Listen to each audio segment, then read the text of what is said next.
para sa registration at accreditation ng Parliamentary Sectoral Organization, so PSO, para sa mga organisasyon na nabigyan ng registration noong 2024, itinakda naman ng COMELEC ang tentative dates sa March 16 hanggang March 23, 2026. Ang News Now sa report.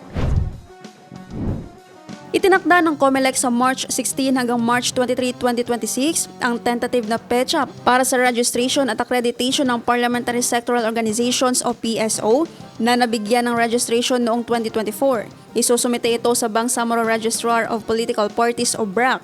Kinakailangan ding magsumite ng mga dokumento upang makalahok sa nalalapit na Bangsamoro Parliamentary Elections.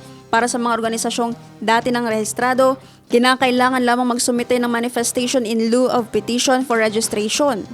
Ang bayarin para dito ay 600 pesos bilang reduced docket fee para sa mga previously granted registration.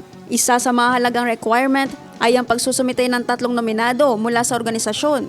Ang unang nominado ang magsisilbing kandidato sa balota, habang ang ikalawa at ikatlong nominado ay magsisilbing alternatibo sakaling magkaroon ng withdrawal, pagkamatay, permanenteng incapacity o disqualification ng pangunahing nominado.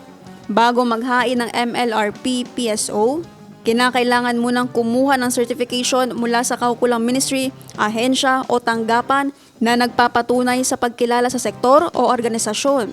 Kabilang sa mga dokumentong kailangang isumite para sa certification, ang verified petition para sa certification ng sectoral organization o sectoral wing ng RPPP, verified list ng mga miyembro at opisyal na may pangalan, lagda at iba pang detalye, constitution and bylaws ng organisasyon, platform, policies, principles at legislative agenda para sa sektor, iba pang dokumentong maaaring hingin ng kaukulang ministry o tanggapan.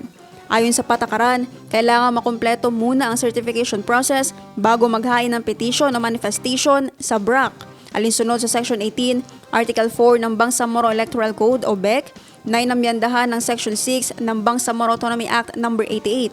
Ang mga dokumento para sa listahan ng nominees ay dapat pirmado ng chairperson, president, secretary general o autorisadong kinatawan ng sectoral organization. Naphtali Velarde, iMinds, Philippines.